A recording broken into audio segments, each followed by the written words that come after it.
নমস্কার, welcome to my channel.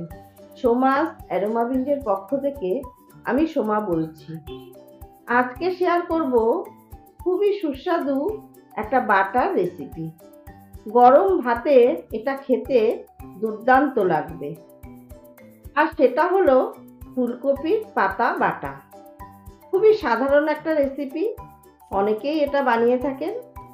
তবে আমি কিভাবে বানাই সেটাই আজকে আমি আপনাদের সাথে শেয়ার করব। রেসিপিটা ভালো লাগলে অবশ্যই একটা লাইক ও শেয়ার করবেন।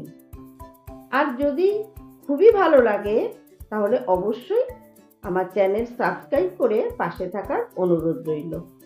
তাহলে আসুন দেখে নেওয়া যাক ফুলকপি পাতা বাটার রেসিপিটি। বাজার থেকে ফুলকপি কিনে আনলে কপির যে কচি নরম পাতাগুলো থাকে সেই পাতাগুলো আমি নিয়েছি। আর পাকা পাতাগুলো কিন্তু একদম নেওয়া যাবে না। পাতাগুলো ভালো করে জল দিয়ে ধুয়ে নিয়েছি। এবারে পাতার মধ্যেখানে যে শক্ত ডাঁটা থাকে সেই ডাঁটা থেকে পাতাগুলো এইভাবে ছিঁড়ে আমি নিয়ে নিচ্ছি। আর মধ্যেখানে শক্ত ডাঁটাটা বাদ দিয়ে দিচ্ছি। এই ডাঁটা কিন্তু ফেলা যায় না। এই ডাঁটা দিয়ে চচ্চড়ি খুবই ভালো লাগে। শিম, মূলো, আলু এসব দিয়ে চচ্চড়ি করলে এক থালা ভাত খেয়ে নেওয়া যায়। সমস্ত পাতা আমি ডাঁটা থেকে ছাড়িয়ে নিয়েছি। এখন পাতাগুলো নিয়ে আমি ছুরি দিয়ে কেটে নিচ্ছি। খুব ঝিরিঝিরি করে কাটার দরকার নেই, কারণ পাতাগুলো আমি একটু গরম জলে ভাপিয়ে নেব। ভাপানোর জন্য কড়াইতে জল গরম করে রেখেছি। জলের মধ্যে কুচনো পাতাগুলো দিয়ে দিলাম। আর দিলাম হাফ চামচ লবণ। লবণ দেওয়ার ফলে কি হবে, পাতাগুলো ভালো মতো মজে যাবে। লবণ ভালো মতো মিশিয়ে নিয়ে আমি 5 মিনিট ঢাকনা দিয়ে ঢেকে পাতাগুলো একটু ভাপিয়ে নেব। 5 মিনিট পাতাগুলো ভাপিয়ে নিয়েছি। এবারে জল থেকে পাতাগুলো তুলে ঠান্ডা করে নেব। পাতা ঠান্ডা হয়ে গেছে। এখন মিক্সার গ্রাইন্ডারের বাটিতে সমস্ত সেদ্ধ করে নেওয়া পাতাগুলো আমি দিয়ে দিচ্ছি। আর দিচ্ছি 5টা কাঁচা লঙ্কা, 4 কোয়া রসুন আর 1 মুঠো ধনেপাতা। সমস্ত কিছু ভালো করে পেস্ট করে নেব। মিহি পেস্ট তৈরি করে নিয়েছি।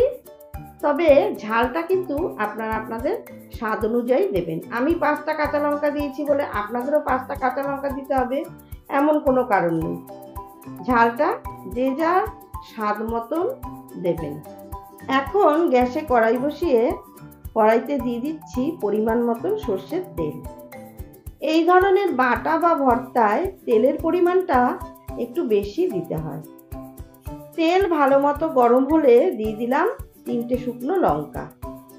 লঙ্কাগুলো বেশ লাল লাল করে ভেজে আমি কড়াই থেকে তুলে নিলাম।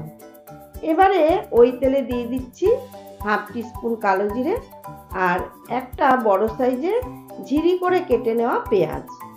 পেঁয়াজটা বেশ লাল লাল করে ভেজে নেব।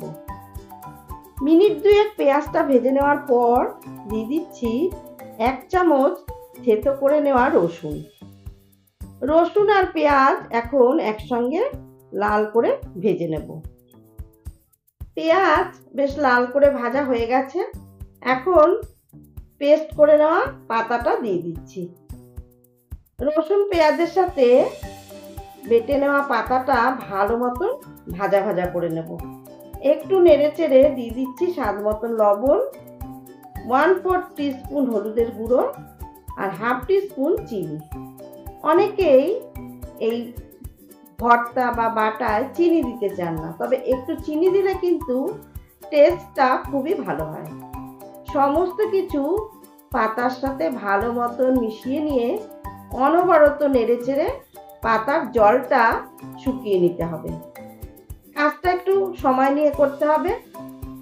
দেখুন পাতার জলটা ভালো মতন টেনে গেছে আর দেখুন তেলও ছেড়ে দিয়েছে আর কালারটাও খুব সুন্দর এসেছে।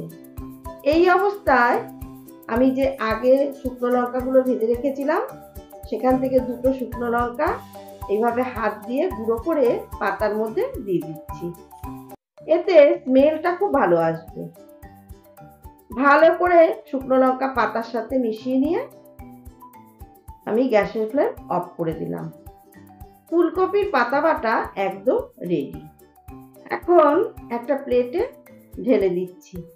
ওপর থেকে একটা শুকনো লঙ্কা আর একটু পেঁয়াজ বেরেস্তা ছড়িয়ে দিলাম, আর দিলাম হাফ টিস্পুন কাঁচা সর্ষের তেল।